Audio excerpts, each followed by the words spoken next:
దాత్రి టీవీలో మీ personal interview కోసం, వ్యాపార ప్రకటనల కోసం ఈ నెంబర్‌కి సంప్రదించండి.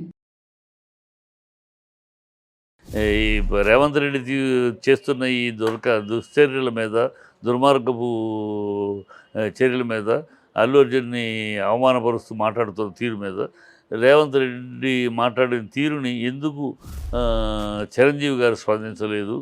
ఎందుకు పవన్ కళ్యాణ్ స్పందించలేదని అడిగితే, దానికి చాలా చాలా కారణాలు. పవన్ కళ్యాణ్ వేరే రాష్ట్రపు మంత్రి. ఇది జరుగుతున్న తెలంగాణలో. ఆయన ఆంధ్ర మంత్రి.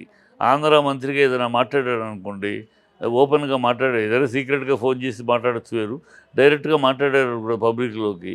నువ్వు మీ రాష్ట్రం సుఖం, మీ రాష్ట్రంలో శాంతి మీరు చూసుకోండి అయ్యా, ఇక్కడ మా రాష్ట్రం, మా రాష్ట్రానికి ఏం కావాలో మేము చూసుకుంటాం, నువ్వెవడో మాట్లాడటానికి అంటారు. అది ఒక లేనిపోని కాంట్రవర్సీ అవుద్ది. అందుకని అతను ఓపెన్గా స్పందించాల. చిరంజీవి గారు ఇవాళ మన ఇంట్లో, మన కుటుంబంలో ఒకటికి జరుగుతుంది.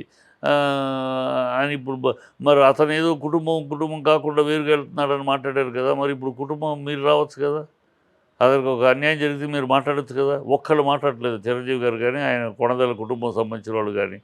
మళ్ళీ అల్లు అర్జున్కిను మనడికి రామ్ చరణ్కి మంచి స్నేహమే.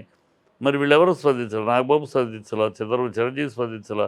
ఎందుకు స్పందించాలంటే వాళ్ళ విజ్ఞతకే వదిలేయాలి. వాళ్ళని మనం ప్రశ్నించటం, వాళ్ళని క్వశ్చన్ చేయటం వాళ్ళ విజ్ఞతకే వదిలేయాలి. కుటుంబం స్టేట్మెంట్లు మాత్రం ఇవ్వటం కాదు కదా, ఉభయత్ర ఉండాలి కదా. ఇద్దా ఉమ్మంటే పుచ్చుకోమ్మ. అతను అల్లు అర్జున్ కుటుంబం కాకుండా తను అల్లు అని వెళ్తున్నాడు, మా బ్యాండ్ వ్యాగన్ కాకుండా అని మీరు ఆగ్రహం వ్యక్తం చేస్తున్నారు కదా మీ ఫ్యాన్స్. మరి ఇప్పుడు మీరు దూరంగానే ఉంటున్నారు కదా, మరి అప్పుడు అల్లు చేస్తున్నది కరెక్టే కదా. మీరు దూరంగా ఉన్నప్పుడు తను దూరంగా తన ఎదుగుదలను చూసుకుంటున్నాడు కదా. మీతోటి కలిసి ప్రయాణం చేయాల్సిన అవసరం ఏముంది? మీరు కలవట్లేదు కదా. ఇప్పుడు తనకి ఎంత అన్యాయం, ఇంత ఘోరం జరుగుతుంటే ఒక నోరు మెదపై ధైర్యము, సాహసం చేయట్లేదు మీరు. ప్రభుత్వానికి భయపడుతున్నారా? లేకపోతే అది మనకెందుకు, అల్లు ఫ్యామిలీకి సంబంధించింది, మన కొణదల ఫ్యామిలీ కాదు, మనకెందుకు అని ఉంటున్నారా? ఇవన్నీ వాళ్ళ విద్యుత్కు వదిలేద్దాం, వాళ్ళు చెప్పాలి.